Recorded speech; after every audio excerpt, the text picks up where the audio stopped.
good.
Well, I think it's more just the working conditions are a bit. Hello, everyone. Oh, hello, everyone. Welcome to the Flat Pack Show, episode 77. Sorry, I didn't mean to cut you guys off there. No, don't worry about it. Oh, shit. I never apologise. I'm your host, Flattmeister. We've got Switchpoint. Yes, I am here. And we've got Nerd Waffle. I'm not sorry. And Crumble Point should be sorry because he's missed quite a few episodes, hasn't he? Well, it's understandable. I hope he's doing all right. But I wonder if he's free during the summer holidays. I guess we'll find out. But for now, I mean, like he's doing the thing, trying to better himself. Yeah, that's all we can do. We can support him to do that. How dare he? How dare he improve himself? I know, right? He should just learn to code. Reported for hate speech. No, it's okay. He's Crumple Point's not a journalist, so we can tell him to learn to code. Or is he? Oh shit! But yeah, we've got quite a few topics for tonight. I don't know if we'll get through them all, but let me just bring up.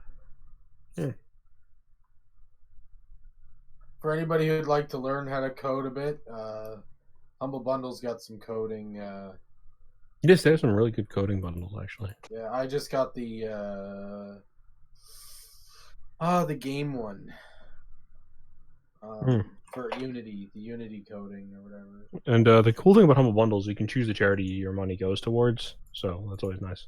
Yeah, so if you like a charity or you don't believe in a charity, you can. And if you're a selfish bastard, or I'm just joking, I'm actually like, you should never feel obligated to give to charity, but it is nice. But if you don't feel like giving to charity, or you think the developers need more money, or Humble Bundle needs more money, or the charity needs more money, I like it because you can really just like choose where your money's like going towards. Yeah. Like, hey, do you want like more stuff? Okay, give to the developers because then the word will get around. They'll make some money. Do you want better like administration things? Give to the I always try to like round it off to give each one the same amount or whatever. Donna Troy in the chat says, "Learn to code in Canada with Canada Learning Code or Free Code Camp." Yeah. I mean, if you're in Canada, I mean, I'm sure there's like probably some kind of free coding thing, especially if you're a female. And a journalist. Oof. But yeah, with tonight's topic, so we've got Hollywood and basically all the entertainment industry going on a warpath against redheads. I mean, it's becoming very blatant. Oh, yeah. It is. I mean, that meme, I think we brought it up in a couple of episodes ago. There was a meme where it was all of these established redhead characters from comic books and animated shows throughout the decades. Yeah. And then they've been like remade or rebooted, and then suddenly getting changed to... there's Mary Jane, but she's not Mary Jane, she's Michelle, whatever, I don't fucking care. Then there's like Ariel now. Then there was like April O'Neil. What's his name? Was it April O'Neil in the Teenage Mutant?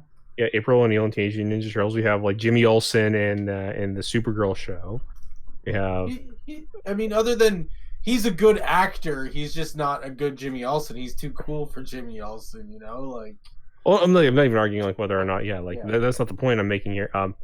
They had what is Bo from the Bo in She-Ra. They had like what else is there? Like it's like I think Starfire. Yeah, Starfire's one. Oh yeah. Pepper, not Pepper Ann. Annie. Little Annie. Yeah, little Annie. Wally West. Barbara Gordon, Batgirl.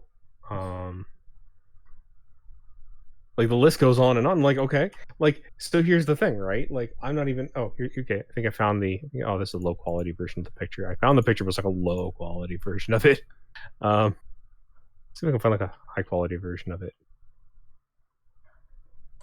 I might have to use the low quality version. Like it's really like grainy. Whatever it'll do. There you go. I'm gonna send it to you flat. What's that in the Discord or the DM? Yeah, here's the image. Yeah. Oh, here's a good one for you. Black is the new ginger.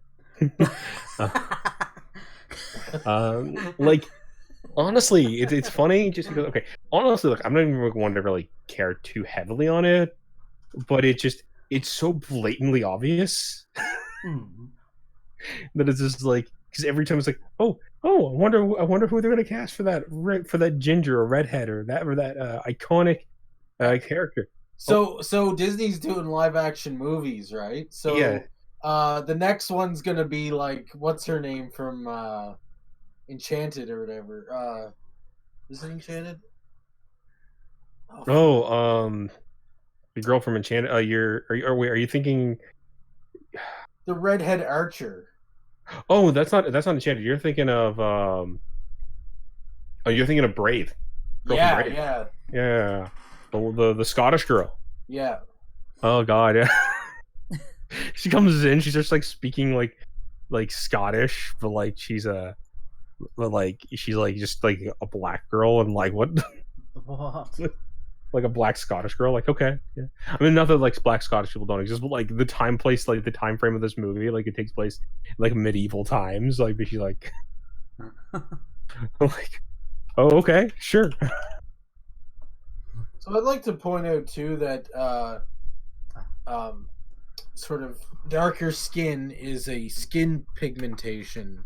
Mm-hmm. Red hair is a hair pigmentation. Mm-hmm. Yes. Redheads. Natural redheads. Let me make that clear because I guess anybody can go out and dye their hair red. Which I'm thinking, is that sort of like blackface but with red hair? If you go dye your hair, ginger face, ginger hair or something.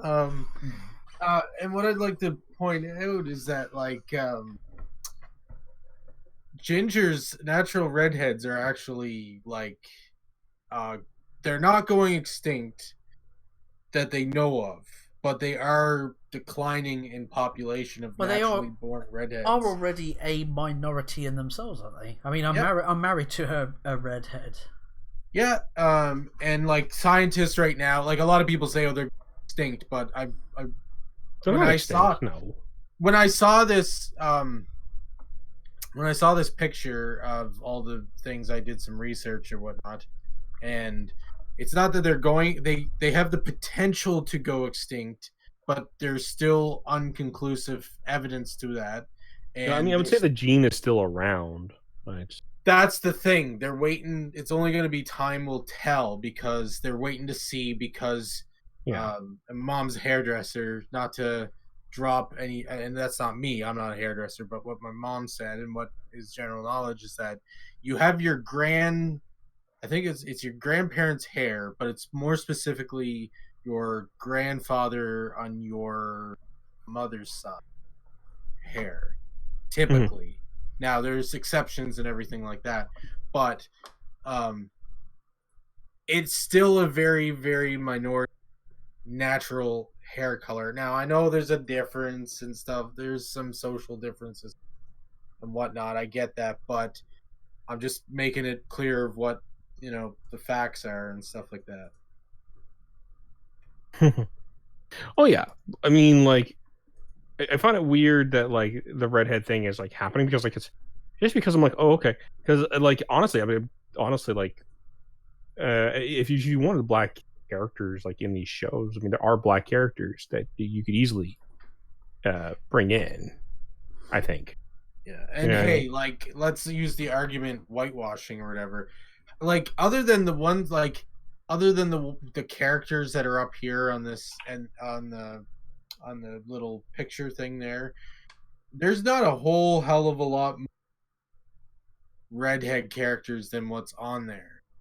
There's a couple of more outside of that, but it's not like we're like, what is it, like get rid of the red hair washing kind of thing. Like I don't understand. But yeah, like, well, I mean, it's more blatant because it's not even the fact that like that they're changing a like a white person to a black person. It's not like they're just doing that. Yeah. Like it's the fact that like they're specifically targeting red-haired white people. Like that seems weird to me. More than anything else. Like again, I don't care whether as long as you can act the character well, I don't fucking care. Yeah, that's not the point of the nature here. I'm pointing out. Like I'm just pointing out like that always like this is just one of those. This is pretty hard to ignore. Well, if they did a Matrix reboot, I would also be. Let's not beat around the bush. I would be equally as pissed off if they race swapped Morpheus. Yeah. Yeah. I mean, I think it would be fair to argue that a point. Like, so, like in the next Black Panther movie, is Black Panther going to be like gay and Asian? I hope so. George Takei for Black Panther. Like, I'm just saying, like gay Asian representation in movies is it's pretty low, man. And I think you must win the tribe's honor. And if we have a gay Asian character as a leader of in Black Panther, because I mean Black Panther is also a leader of people. I mean, I think that'd be very good representation. I mean, you would be giving him a very positive role. Thing is, was it Doctor Strange? Was it the ancient one in the comic originally was like a Fu Manchu type stereotype, and they doubled that down because that could be seen as racist. Well, no, that's actually not why they did it. He is Asian. He was an Asian master. Like they could have easily like updated and still kept him an Asian master. Yeah. Here's the thing, right? He wasn't the right type of Asian because the movie was going to play in certain select areas of China that were racist against that form of Asia, because I think like they're not fans of like Indians or that type of Hinduism or whatever it is. Sort of Tibet, isn't it? Tibetan. Yeah. So they didn't like Tibetan monks. So they didn't want to cast somebody of that nature because their concern was that like people of China would then boycott the movie because of their because of their racism towards that character.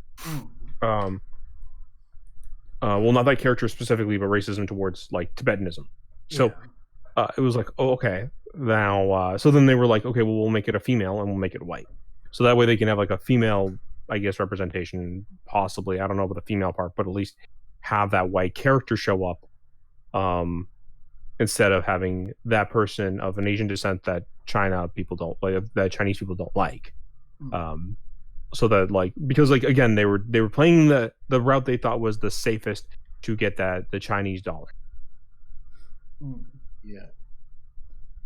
And of course they don't care what American audiences want for authenticity in that case scenario because, well, no, this is the Marvel Cinematic Universe and we don't care about authenticity in the American movie market, so much so that we only wanted to we only care enough for it to make it a blockbuster hit. Yeah. So whether you liked it or not, I mean, whether you like Doctor Strange or not, that's neither here or there. I'm just pointing out like what their thought process was when they were doing it. Like they only thought about it enough to say, okay, well, how can we make the most amount of money from both these markets, or the best amount of money they thought they can make from both these markets. What about Ghost in the Shell? Because that was accused of whitewashing, wasn't it? See, that one's a bit more debatable because the Major is a character. So, because Ghost in the Shell is one of my favorite animes from back in the day. Yeah, I really enjoyed that. Yeah, I love Ghost in the Shell, like the anime. I love the. I've actually rewatched it before watching that movie.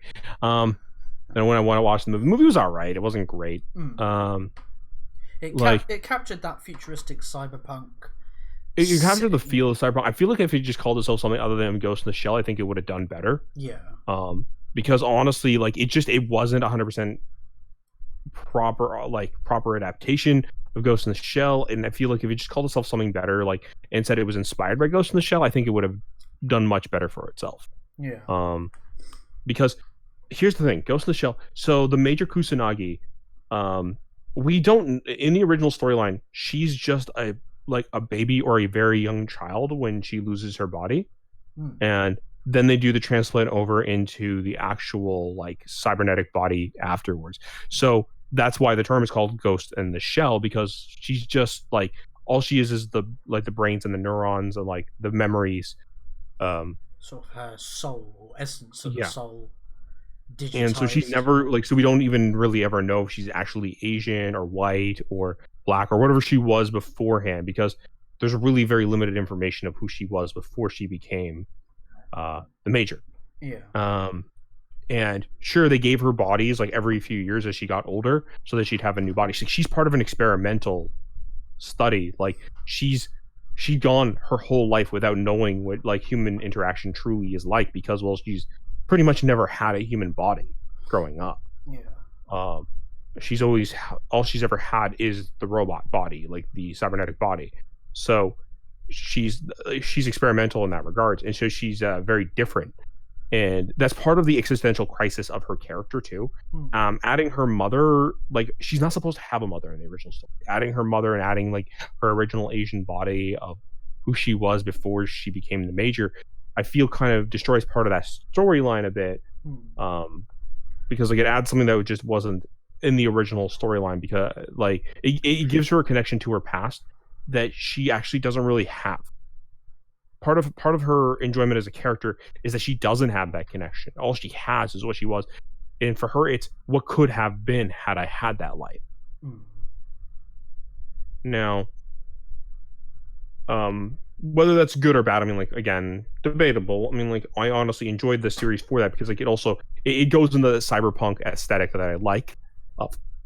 Can cyberpunk go too far kind of thing? And I love that. Yeah. So I don't know. I mean, again, I don't know. You said you saw the movie, right, Flat?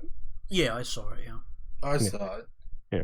I never got a chance to watch the show or the movie because I got caught up with other things, but I never saw the other movie, the animated movies or the TV show or whatever. But I'll definitely go back and for watch a bit.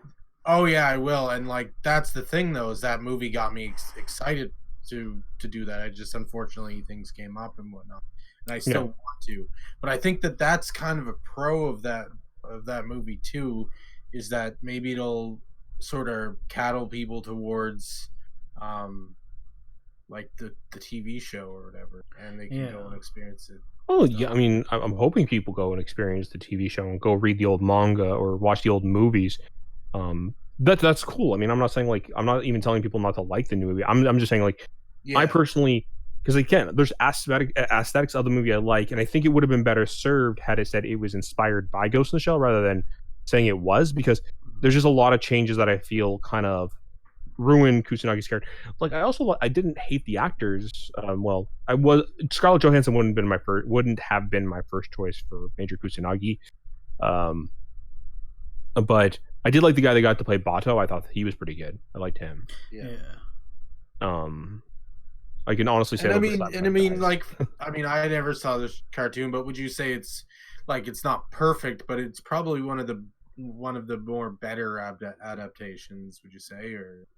I mean, that's debatable. There's certain things, again, I think they did fine, and there's certain things. Yeah, I think it doesn't have to be. I'm not saying like, perfect. Nothing's going to be perfect. That's here's the on looks, the adaptation's fine on looks. How that's the best I can give it. On story, certain key elements just are missing. Like I said, like Kusanagi having the connection to her mother and her childhood, like as if like she was made into the major as a teen and then made to forget her life. I think that ruins the movie because in the original storyline she doesn't have that connection, and that's part of the storyline of like her always constantly wondering what could have been, like what a life could have been like that she can just never experience. You know what I mean?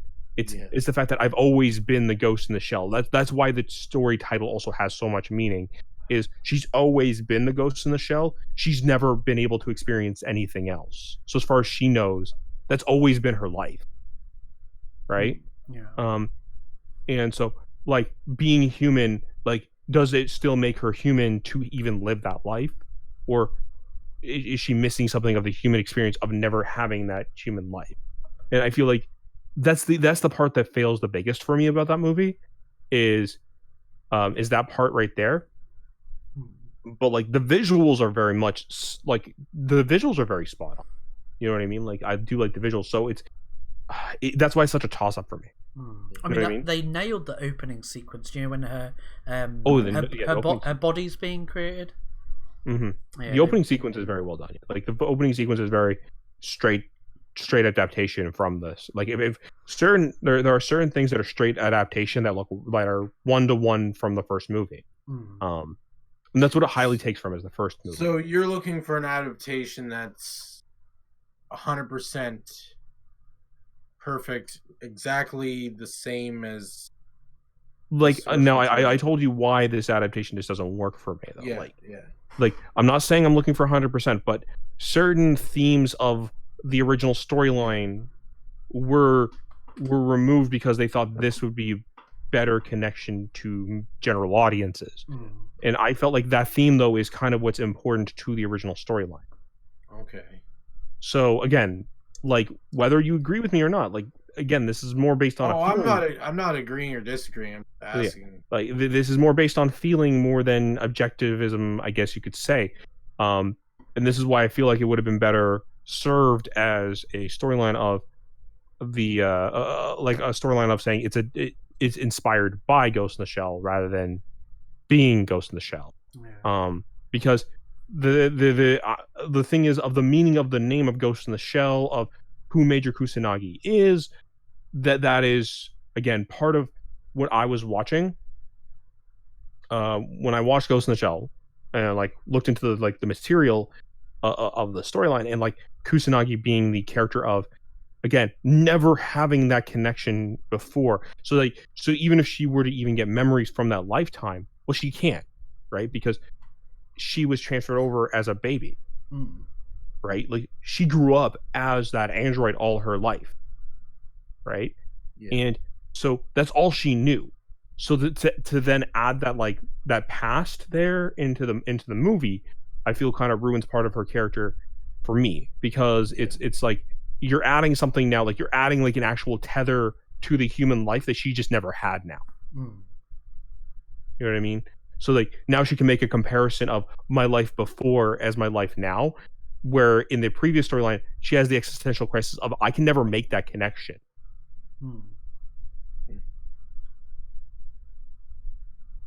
I need to rewatch the animated movie again. Well, I mean that's more touched upon in like this TV series than the movie, but yeah. So we go again. from. Oh, sorry. Again, sorry about that. Like again, I'm not trying to be like saying like it's bad or good. I want to point that out. I'm just pointing out my reasoning for why I think what I think. Yep. Okay. Like if you think the movie is a perfect adaptation, or maybe like, because I don't know if you've never seen the original Ghost in the Shell stuff, like the original I'm Ghost in the not Shell stuff. saying anything either way. I just saw the movie and it got me excited to see the cartoon. I probably would have not had gotten as excited for the cartoon without the movie. That's all I'm saying. Again, and that's your personal take on that, for sure. I know some people who just weren't interested at all even after that movie, like, or even after the original cartoon. Again, like, whether what I'm looking for in an adaptation is, I mean, there are certain themes I think that should be maintained, and that's one of those themes I think that should have been maintained. Yeah. And I feel because of that, it does ruin part of the movie for me. I mean, we go from redheads being made black. We're talking about adaptations and how terrible they can be now. Let's go on to the latest adaptation of Bond. Bond 25 is... Is that an adaptation, or is that just more like a new version of Bond? Yeah. Yeah, it's more of a new version of Bond. I mean... Well, she's not Bond, though. She's just 007, right? Yeah. Yeah. Have you seen a picture of the two feminist writers that come in to intervene?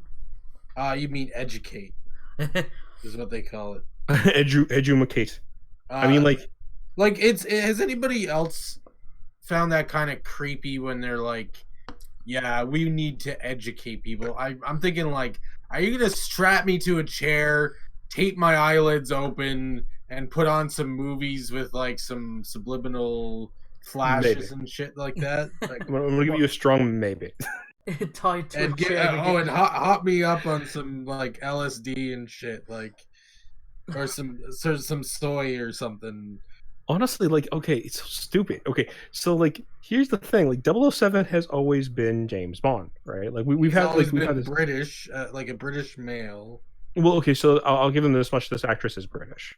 So okay, well, I'm gonna give them that much at least. Yeah. But in this case scenario,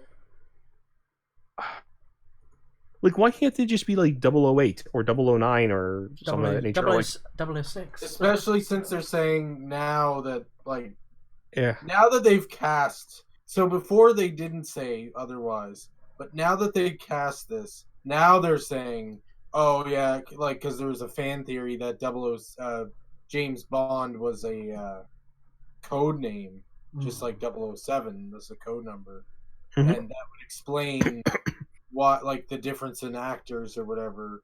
And I was like, I don't care either way. Like, it's kind of a neat. I love fan theories and it's neat and stuff. But I was like, I'm okay if it's not real or whatever. I'm okay either way. And so now they've flat out like killed that and said nope, just 007. That's the only code or whatever. And James Bond is James Bond, and it was always that through the movies. And it was reset with Daniel Craig and all that fun stuff. But like now that they've come out and said that, why couldn't she just be another? Like, they could make a whole other movie. James Bond doesn't even have to be in it. They could just call, like, because he's not going to be in it anyways. This is his last Bond movie, isn't it? Watch him like show up and be like, "Oh, maybe you should be going by James Bond." Like some stupid line like that. Like just to be blatant about it, you know? Yeah. So like, I don't know why they couldn't just do both. Like, that's the thing, is or like, create a new franchise altogether. Why do they have to? It doesn't even have to be a new franchise. They could just be like, this is 0010 or something, and she's a badass spy.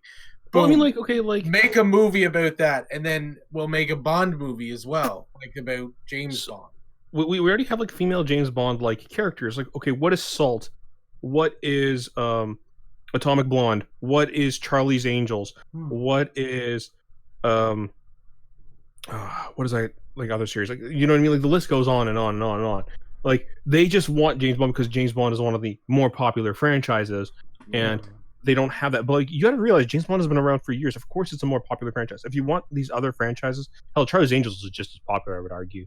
But like, even if you want, like, if you want a solo spy movie that's a female, well, then start making sequels of like these other movies. Like, make sequels of Atomic Blonde, make it popular. Start making books and comics and games and stuff like that. Like, give it the clout that James Bond already has. If you want that to happen, let it happen.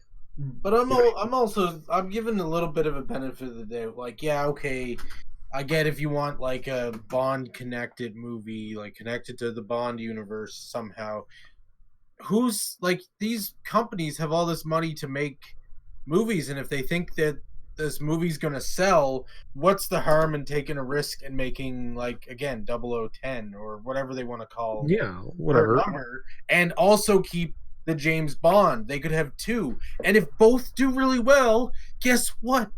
That's more money in their pocket instead of splitting it in half, and this group will like this movie, so they get half, and like because that's the thing is not not everybody's gonna like it, even if it was a good movie or whatever, and some people go to watch James Bond because they like the character James Bond. It has nothing to do sometimes with the title, Have you noticed that they've not told us what the name of her character is? They've just stated she's going to be the new 007. Deal with it. They've stated that she's the new Bond, but she's not the new Bond. Like, that's pretty much how they stated it. And it's so weird because it's like, oh yes, we have a new Bond and she's black female. And it's like, but she's not James Bond. Yeah, it's weird to me. Like again, we've talked about this. Like, there's also a new Charlie's Angels in the work. And I'm like, oh my god, it looks really bad. Yeah, salt on the earth. So like, but like, here's the thing. Like, at least that one you have the excuse. Okay, well, they are females. Like, the Charlie's Angels are females. Like, how much outrage would you get if, like, even one, only, like, let's say even just one Charlie's Angel came out and it was a guy? Yeah, I'd be pissed. Yeah.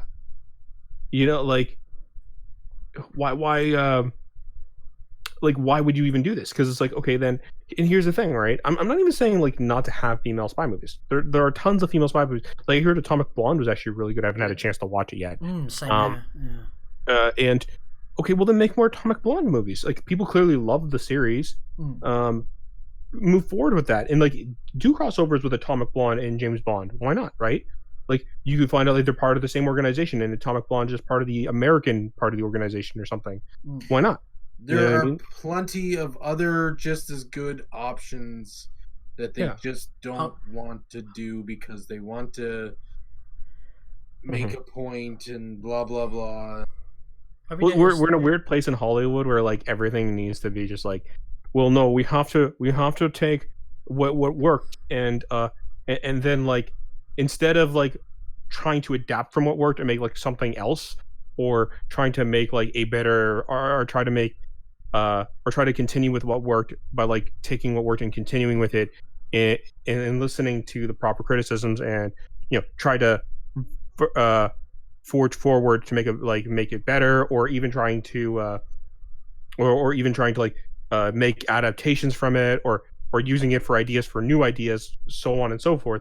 No, what we're doing is we're taking that and using it for, like, and then putting, like, a quick paint over it.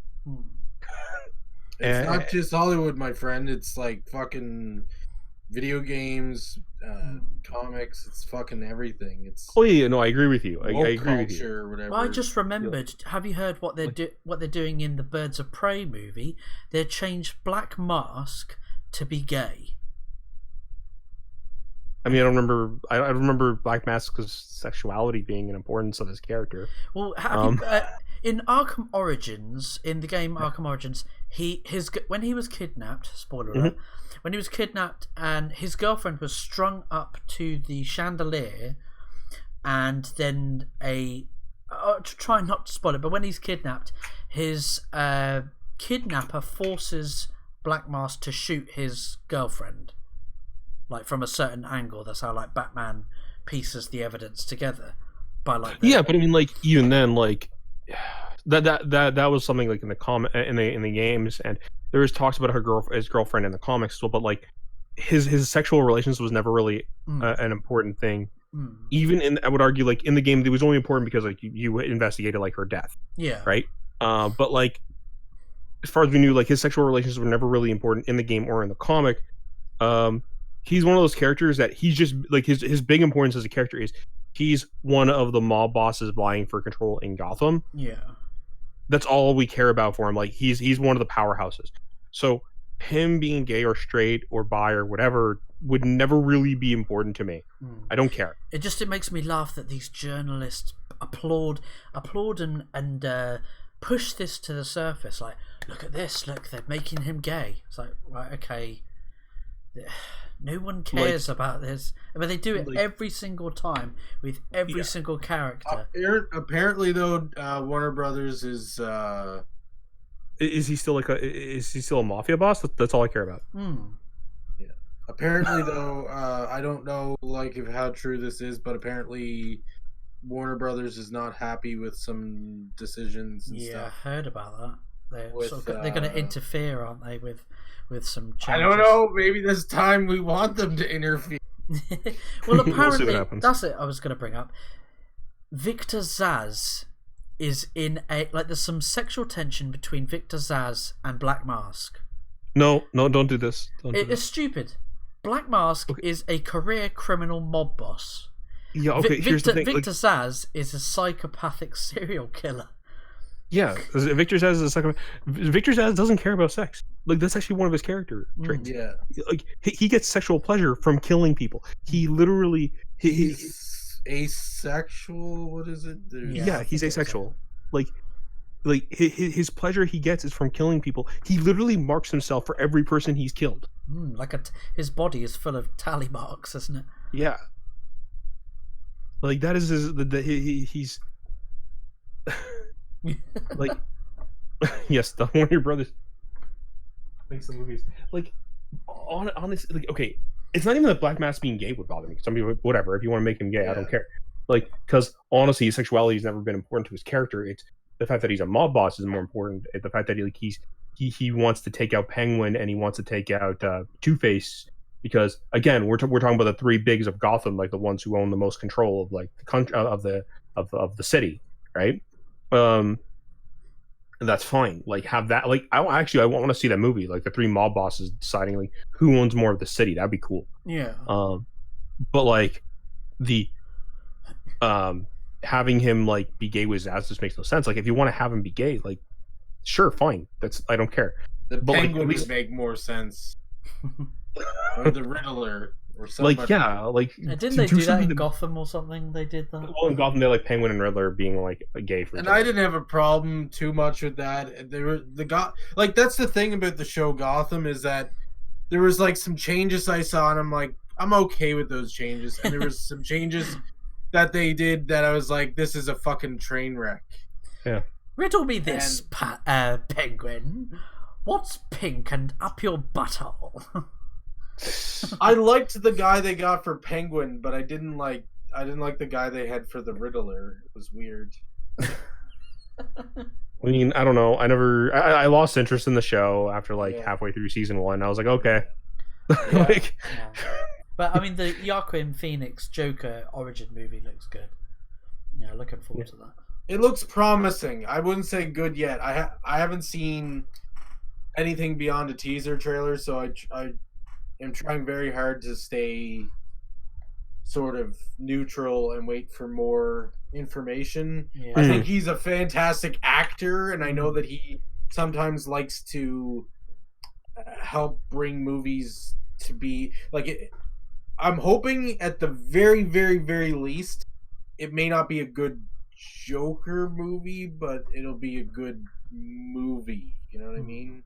Like, yeah. I mean, at the very least. I've like lost. I've personally lost interest in like most of these live action adaptations for movies, because I just don't like. Honestly, I just feel like they don't really care about like adapting these characters and making them right anymore. Anyway, I feel like they just want to do whatever they think the general audience wants, and we'll leave it at that. And again, like, for people who enjoy them, I'm glad they're having a good time with them. I think they could do both. I mean, I think they could meet halfway, and I don't feel like they're meeting halfway with a lot of them. Like Shazam, I felt like Shazam met halfway. I think that it did, and I could be speaking in my ass because Shazam was one of the few that I never Shazam, really I like Shazam. Shazam was it adapted from the Jeff Johns origin story. That one, okay, I'll give you that one. That one it wasn't perfectly, from what I understand, comic sound, but it was sound enough that it was at least good enough, and that it was enjoyable. But it wasn't too bogged down by being perfectly sound that the general audience that doesn't know anything about it couldn't enjoy either. And that's the thing, is that I go back to it. It's not that they're adaptations. It's not that they have to be perfect. It's, I feel like a lot, they don't get the right people behind them, and I feel like that if they got the right people behind them, they could make them not perfect for the comic going community and not perfect for the movie going community, but somewhere in the middle that both people can come together and say, you know what, wasn't perfect, but it was a really enjoyable movie, you know. And like, that was how I felt about Bumblebee. That's how I felt about Shazam. That's how I felt about Warcraft. Oh, actually, sorry, can't say that because people who like Warcraft hated the movie, except for me. I enjoyed it. I'm just like there is no really solid continuity to those games because World of Warcraft kind of washed out a lot of what happened in regular Warcraft. So it kind of, for me, was like, well, they found a happy medium between the two and they went with it. And it was well directed, and it was probably one of the best video game adaptations ever, although that's not really speaking. I mean, I'm sorry, I didn't like it as much as you did, but I mean, maybe you have, I don't know, maybe you saw something in it that I didn't. I'm sorry. It wasn't Super Mario Bros. That's what I saw. I'm just joking though. Actually, guilty pleasure of mine, Super Mario Bros. Even though it's terrible, I still, I don't know, somewhat enjoy it in way. Oh no, I mean, I'm glad that you enjoy it. I mean, again, like, I'm not trying to take away enjoyment from other people. I usually try to point out like why I don't like it. Yeah. And I don't like it. I felt like the movie just it felt messy to me. It felt like it didn't really have any central point when I was watching it, and I think I kind of understand what it was trying to go for, but like it just, I think it went too big too quickly, and I think it kind of like hurt itself for it because there wasn't enough like build up to some of the bigger things it was trying to lead into.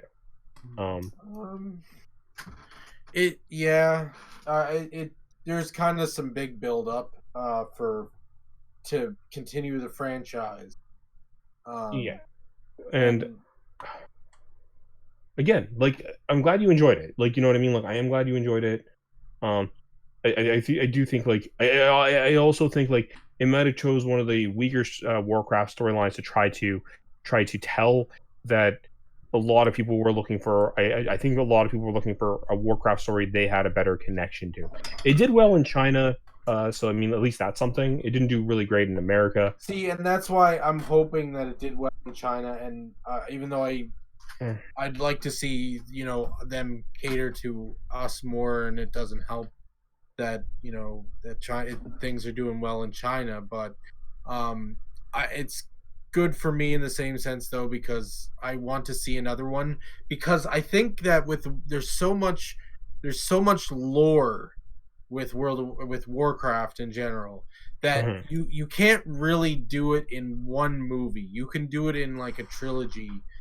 You can tell a story and a fantastic story in one movie like they did, but to get that real connection, it takes some time to build up that connection. And I think that's why I'd like to see a couple more, or one or two more, that they can build it up and really get that, like, that connection to the fan base and really tell the good stories that people want to see, like Arthas and Thrall. They hinted at Thrall. They had slight hints towards Arthas. And I'd really like to see those characters, as a lot of people would, and I think that they were trying to build up to that, to another movie that they could really see. I think again, adapting, and they cared. they cared enough that they were supposed to make this movie 10 years ago, but they were like, nope, not good enough. They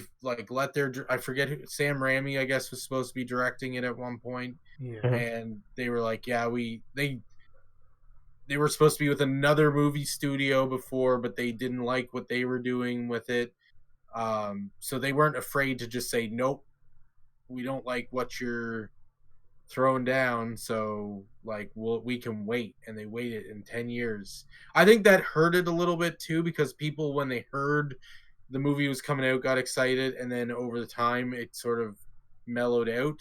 But at the same time, it might have hurt the sort of again, I'm not like, I'm not saying like not to make the multiple movies. I'm not saying like to advance the franchise. I'm saying like, if you wanted those audiences to enjoy, I think they should have adapted a more recognizable story, like a story, like, because there's multiple stories in the Warcraft universe. You know this as much as I do, and I think they should have gone with a story that that resonates with more people, that like resonates with more of the people that they're trying to get as the audiences, to like get the popularity, so then they can go back and maybe do this story, this one, like a later time, as like a prequel. And that would have probably, because like let's say like you adapt like this was like and that's, I guess, like, now, you know, and I thought about it before, is that this movie felt like a prequel before there's a movie to be a prequel of. So yeah, like, because here's an example, like if we had done Thrall's story first, because Thrall's really popular even amongst like a lot of general audiences, I would argue. You know what I mean? I would honestly say if they get a second movie, they should do Arthas. Even like Arthas, I honestly think Thrall would have been more popular than Arthas. Arthas has a better story, like a more interesting story. Yeah, but if we do like a young Thrall and him like falling in love with the priestess and all that kind of stuff, I think that would have been nice.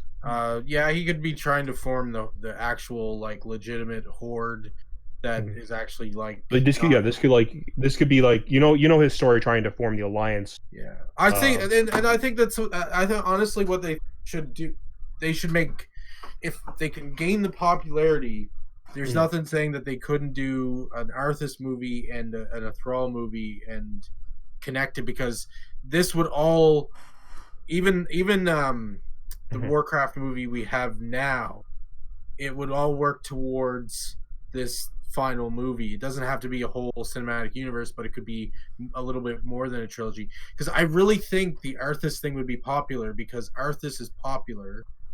He's not as popular as Thrall, but he has a more heartbreaking, interesting story where he really was trying to be, you know, to do good and stuff, but his pride got the better of him, and he like overturned to the bad.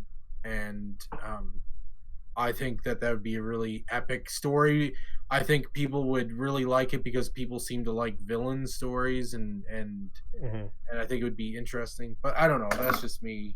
Thrall would be a good movie too, of him trying to form the horde as we know it, kind of thing, or as we used to know it before Sylvanas and Hellscream and other people wrecked the shit out of it. But... Yeah, like, so anyway, we probably should moving like talking about bad like, since we're like on this whole bad adaptation train, and we're talking about like goods, bads, and what works and what doesn't work, and the ugly. Let's move on to our last part of this stream here, because we probably should talk about this because the trailer just came out. Lion King. Oh god. Savenya, what a load of shit. So there's like a scene, I can't find it anymore, where they showed the scene where like Simba's dad dies. Oh yeah, it was a side by side. It was on Twitter, wasn't it? Or not a side by side. Oh god, it looks so bad. You had like the animated, and then you had like the new CGI movie. It looks like all like, you know how like there's like a really strong emotion in it, and you're like really sad for Simba, and like you see Scar like betraying his dad, like betraying his brother, like Mustafa, and like the whole 9 yards. None of it is there. Like all that emotion is like ripped right out of it. It's so bad. Jeremy Irons' voice, that really deep, like long live the king. And that moment you see on Mufasa's face when he that sort of that slow realization I found it. Oh shit, he's going to let go of me. He's not going to save me. I found it. Here it is. Ah. Here it is. So I want to be clear that I'm a very hit or miss kind of person with the live action adaptations, because I like the old Disney classics and I like live action movies, and I would like to see some of these as live action movies. This is not live action. This is CG. Yeah, I know. I'm getting to that. You jumped the gun. I was about to say, how the hell is this live action? This is essentially like 3D posed as live action, unless they're actually using fucking real lions.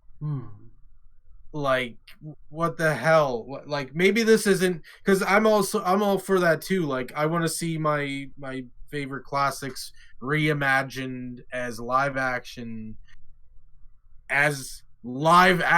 not CGI action. Yeah. I don't know. And it's very, because you gotta be picky or choosy. Like, can we do a successful live action with actual live action, or is it like 100 lions that we have to tame to make this movie? Maybe let's pass. Maybe let's do something different. And you can use some CGI, but this movie is gonna be completely CGI. But I mean, okay, I'm gonna be this weird. Okay, so yeah, here's the scene right here. We're looking at it right now. I've just shown the Jeremy Irons one, and that is just full of atmosphere and character. Well, and then like they do close-ups at the right time. They do, like, their color palette is much stronger. And then this scene, like, who is voicing Scar in this new one? Does anyone know? I mean, just listen. It goes, no. Scar in the new one? I think it's what's his name? Let me think about them. Alex Sosa. I thought cats always land on their feet. This is actually embarrassing. In the new Lion King, it is voiced by Chiwetel Ejiofor. I don't know Chiwetel Ejiofor. I don't know how to pronounce his name. Oh, I know him. Yeah. Yeah. Now, and not that it's a bad actor, but honestly, like, this is just okay. So here's my thing with these live actions. I'd be more inclined with them if they felt like they had the passion behind them. I like, none of them really just feel like they have the passion to even be. Most of them just feel like, to me, like they're just being made to be made than anything else. Like, they're just like, oh well, we'll make a live action Cinderella. Okay, like, but is it like, are you doing it because you want to do a live action Cinderella, or are you just doing it because, like, you got to make that paycheck for that live action Cinderella? It's like, it's the paycheck. Oh, okay. Like, are you doing anything? Are you exploring, like, a different aspect of Cinderella? Like, are you trying to doing something cool and different with it? Like, do you actually have genuinely a cool idea for Cinderella? No. Then why are we bothering with this? Because live action Cinderella, dude, man, you gotta get that money flow, man. I mean, it's weird to say, like, oh, are you doing something different with it? Because Lion King is just like a story that's been around before Disney or whatever. No, okay, but okay, here's a good example. But right. I think that the live action movies are coming out way too fast, and I think that's what seems to me like it's like a cash grab, because it's like, oh, Dumbo. I know that's Disney's signature, but Dumbo came and gone, didn't it? Yeah. They did it. Was it Tim Burton directed that one? Yeah, they're not giving time to ferment in people's minds and stuff like that. There's no magic, is there? It's just by the numbers remake, isn't it? Okay, so all right. So here's the thing. Like, what I'm talking about is, like, doing something different when I'm saying, like, okay, maybe you saying doing something different is the wrong word for it. What I'm talking about is take a look at Maleficent, right? Yeah. There was a good idea behind Maleficent. It was in a great movie, but at least with Maleficent, they were trying to say, okay, what if the story centered around Maleficent instead of like centering it around, like the Prince or the Sleeping Beauty, or you know what I mean? Like, what if we looked at like what made Maleficent Maleficent? You know what I mean? Like, why is she so vengeful to everybody? And that's an interesting story. There's something to explore there. So it's not just a live action adaptation. It's okay, what can we do? Like, how can we actually explore this in a different atmosphere? Like, what can we do with this? You know what I mean? Yeah. Like, rather than saying, oh, well, here's Aladdin. It's literally just Aladdin, but like live action. Like, literally, I went to watch it. It was terrible. I mean, under that, like, theatrical plays, or... Because that's live action, essentially, theater. I don't understand, like, maybe I don't understand correctly. I mean, again, so live action, are we talking about theater, live action? Like, so that comes into the premise of, like, the theater. How does a theater get away with, like, doing some stuff? Because, like, okay, we're talking about live action theater, and I'm going to go watch, like, a live action play. Like you're like, are you talking about like an actual play where I go to an actual place to watch it and a play? Like, I'm sitting in the seats or something. Yeah, like you go, and it's like people like it's actually like an actual play, and like, okay, well, the aspect of it is that could actually be interesting to see, because how much passion do they do to make like the props? What do they do to make them work? How do they make me believe like the magic works in this? Like what aspects? Again, like sometimes these plays also make differences in storyline to like better study certain aspects. Maybe they might more study it from like the genie's perspective instead of like Aladdin's perspective, right? Like these are things that you can do to make it like stand out a bit more, because like, again, you're not changing the core story. The core story is still there, and definitely the parts of the story that you like are still there, but we're doing certain things to make it stand out a bit more. That passion of like, so like, sure, we've seen it from Aladdin's perspective, right? Yeah. Because like we've seen the original Aladdin, but like, have we seen it from, what if we watch it from the genie's perspective? Would that change certain aspects of the story? You know what I mean? Yeah, I think that things of the story don't necessarily have to be the same, but and I'm gonna say this, like, something terrible about the live action movies, other than like I think the Jungle Book, but the Jungle Book was actually one of the ones I liked, the live action ones. So maybe I'm biased, but I think that you look at some parts of The Lion King, and it's almost like they took the exact same storyboard shot for shot for a lot of things. And I know they think maybe that does it justice for like people, nostalgia factor or whatever, but I think maybe if they did the same story but just reshot it, didn't worry about the old story, just reshot it the way they wanted, it could be the same script but shot differently enough to make it look like a different movie, but it's the same story, would be what I'd be looking for. I mean, because there's no color, there's no richness in color in this CGI remake. The original animated movie was full of vibrant, bright colors, and they should have kept the color palette as strong as they could have. Like, I get like you're trying to make it look more realistic, but there's a way you can do that and still like make certain scenes stand out fantastically. And that Scar also looked different, and that further, to portray that he's different and alienated from the rest of the pack of lions, because he looks different. But in this in the CGI, he just looks like a normal lion that you see on the Discovery Channel. But with the black hair in the original really helped us distinguish him from everybody else. And the sort of like dark brownish, orange, muddy reddish hair. Like, so what you can also, like, another thing you can do is like you can emphasize the eyes a bit more, so like allow for better emotion to shine through. I think that would have definitely helped. Other things you could have done is like, I still think that, like, if you wanted to tell the same story, that's fine. But what if we did tell it from Scar's perspective? You know, a bit more than the original did. That would have been interesting. You could have done that. Yeah. So explore his psyche. You know, is he a mad king? You know, mad king vying for power?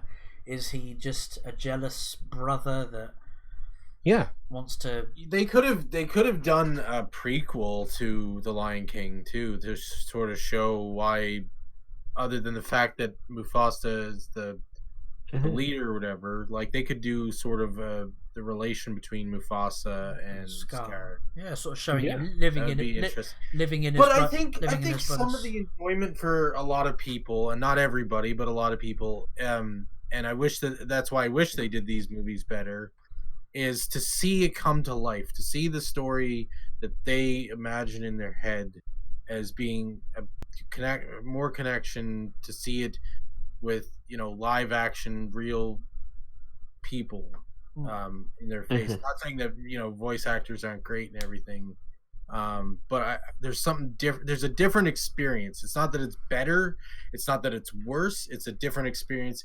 And I think, but that also adds to the fact that I wish they made them better so you could get that actual experience. And that doesn't mean making it side by side comparison. Okay, I want to see this movie frame for frame but live action, you know. Well, okay, let's take a look at I mean, I'm trying to think of something that had like a live action adaptation and it was done well, like just a 1-to-1 live action, or even not 1-to-1, but like close to 1-to-1, or maybe a like, you know what I mean, like something that we can consider a live action version of something, and that it's like and it's good. You know what I'm saying? Like something that we Judge Dredd, the one with Carl Urban. Yeah, the one with Carl Urban. I mean, even then, that's not actually adapting an actual existing story. It actually tells its own story. True. Because Mother is a new character. Oh, here's a good one. Spider-Man 2. God, why didn't I think of this? Yeah. Sure, it's not perfect. I mean, I'm not saying it is, but it does adapt it does adapt an actual Spider-Man story. It's which one was it? It was Spider-Man. I thought I saw some elements. I don't know exactly what they were from, but I think I saw some elements from a few different like classic Doc Ock. Yeah, they do definitely take some stuff from classic Doc Ock stories and sort of and explore them. But they also take like some stuff from other Spider-Man. Like it's primarily, there's a specific Spider-Man story it primarily adapts from. I can't remember the name of it right now, but okay. So let's take that is it I'm Spider? No, that's not the name of it. I know on the cover it says "I'm Spider-Man No More" or whatever. But I forget the name of the comic.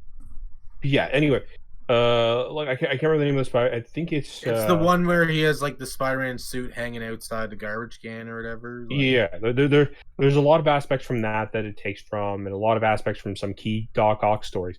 Okay, so I would argue that is probably a very good adaptation. It knows where to make changes because it needs to still needs to be Spider-Man 2 the movie, right? Like it still needs to tell that movie. And I would say a movie and a movie and a comic are two different things too. Like you have to think of it. You have to sort of translate it into how can I make this into a movie. Yeah. So. No, like, but it also does like a lot of other things. Spider-Man No More. That's what it takes from Spider-Man No More. Yes. No, but it also takes from like the scenario of that it needs to like not only does it need to tell a movie, but it also needs to like hit certain key aspects of that comic to make you realize that like I understand this medium, right? So such as like having the suit show up in the trash can and him walking away from it, having like the existential crisis with Doc Ock in his arms, having aspects of like Peter question what it means to be Spider-Man and what it means to be Peter Parker, like certain things that like are key comic book moments that we like kind of like if you were to look at them at the still and then compare them to that comic page, you'd be like, oh wow, that's actually really close to that comic page. You know what I mean? But like then there's certain parts where like, well, this is like nowhere in the comic, but like it leads to that thing happening, so it's necessary. You know what I mean? So it's just like, hell, that train scene. Everyone talks about the iconic train scene, right? To the point where they tried to recreate it with Spider-Man like trying to hold the boats together in Homecoming. Yeah. But like you just don't have that same tension, right? Yeah. There's a tension in the train scene that just feels very comic book, right? Yes. That for whatever reason the Homecoming just doesn't have it, and I don't know what it is. I think part of it is the fact that like Peter Parker, for me, part of it is Peter Parker has his suit ripped up, right? He's bleeding, he's in pain, and then his mask has been ripped off. But at the end of the day, it's I need to stop this train. Yeah. Like to the point where he falls over, he keels over in pain after. I love that bit where he first puts his foot down on like the planks of wood, and that doesn't stop the train. So he then steps back for a second. He's like, right, how am I going to do this? And then he looks side to side at the buildings, and then it was just a really tense moment, wasn't it? Yeah. It really is. And like, I think the thing with Homecoming that I loved, and you know, some people give me flack about this. The only two things I liked, there's a few things I did like, but the basic things I liked were I do like Tom Holland as Peter Parker. And he does a fantastic job as Peter Parker. And I fucking loved the Vulture, and I loved Michael Keaton as the Vulture. I loved his suit. I loved everything about it. I loved how he was, you know, everything about him. But like, Homecoming didn't try to tell a Spider-Man story, and it didn't try to it did nothing of what it tried to do. Like, one thing I like about the MCU, or at least what it used to be, was that a lot of the movies weren't just a Ant-Man movie. It wasn't just a Iron Man movie or whatever. They had some kind of like genre, sort of like this is a heist movie, but it's about Ant-Man kind of thing. And so it kind of added its own little thing, but had the character in it and whatnot. But Spider-Man, like before it came out, they said, "Oh, this is going to be a coming of age movie." So sort of like a John,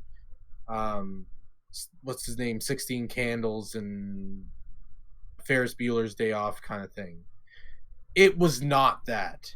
It tried to mimic that thing because it did the exact same thing at a Ferris Bueller's, and it name dropped 16 Candles and stuff like that, but it wasn't a coming of age movie. It was a let's shove ideals down your throat movie. And let's throw Spider-Man in there, but instead of showing Spider-Man's struggle, which is what Spider-Man's supposed to do, let's have him have a suit that gives him all the answers. So it's like you're saying there with Spider-Man 2, you see the struggle he faces, and he doesn't have a computer to tell him, hey, press this button and everything will just go away. Yeah. It's like life coach suit kind of thing. Like he had to struggle on his own. And Homecoming, one of my favorite parts is when you at the end where you do see him, like it's actually off of another Spider-Man cover. You do see him sort of lifting up the rubble, and I was like, why weren't they doing this through the whole movie? You know, like maybe not this part, but like showing this Peter Parker, you know, and like Switch is right, and we got to see his struggle with the train in the Tobey Maguire Spider-Man. Yeah. I enjoyed. I need to head on out myself. Yeah, I was going to say we're past the hour mark, so we'll wrap up. So I'm gonna give my final words and head on out, and you guys can finish up without me because I really do need to go. Yeah. So yeah, honestly, hey, Hollywood, try. I guess you could try to do better. I don't know. Yeah. But honestly, Nothing specific. Just do better. just do better. Peace out, though. Okay, you guys have a good one. Yeah, you take care, man. See ya. So yeah, we're about the sort of hour 10 mark. Have you got sort of anything else to add to Hollywood and their stupidity? I mean, get the right people behind your franchises and stop this. Like, you can make money and give people what they want, and you can still like, that's the thing. And I know that I'm gonna sound foolish for this, but that's the thing, is that I know that people are as a human collective are bad at balancing things. We have this extreme or we have that extreme, and anywhere in the middle is just like, I don't know, the other side, because there's only one this way or that way. Yeah. But like, there's a balance, man. Like, you can still get your diversity in there, and proper diversity with, you know, redheads and black people and white people. You can get all sorts of different people in there, and still provide a good entertainment. You can still you can still retell your stories. You can still make your remakes. You can still make your live actions. But like, you need to start pulling up your pants and actually like giving two shits about it, because you can make money and give a shit about it. And yeah, maybe you go in there and you're like, oh yeah, this is gonna be good because I think it's good. Well, maybe get some opinions of people who are not going to tell you anything you want to hear, because their job depends on it. I'm just. Anyways, sorry for the rant, but that's my fault. You have to apologize. Yeah, like same here. I'm sick of these people co-opting franchises just to push an agenda rather than telling a story. Yeah, it's just becoming. It's just becoming. It's to be expected now. Like, oh, here we go. The get woke, go broke. Yep, you're doing it to this one now. Doing it to this franchise or that franchise. Honestly, I'm kind of upset that there's like, I love Jon Favreau and I think he's a great director. I think he's a great actor. I love his show Chef, or his movie Chef, and I'm watching the cooking show he did with the guy that helped him learn how to cook on the movie. Yeah, and he's getting some celebrities in there and stuff, like Paltrow. They made the Pepper Potts dish, and it was like called Pepper Potts or whatever. No, but I'm kind of disappointed that there's not a black director for this movie, The Lion King, because this is an African tale, and I think that they should find a really good African storyteller.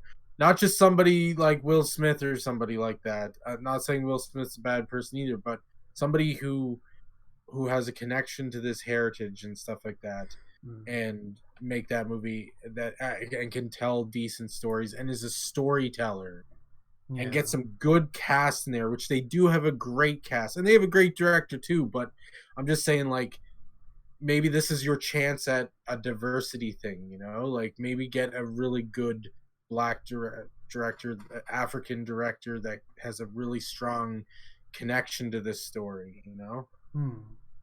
Not saying, you know, other people can't have a connection to this story either. Yeah. But, you know. You know.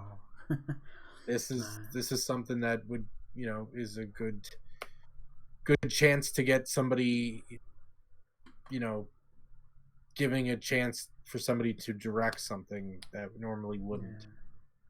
I mean, there is so many creators out there that do have the passion, and yeah, I'm sick of this, you know. And you know, Jon Favreau is like Iron Man was freaking great, and he directed that. Do you reckon it's just Disney dictating what?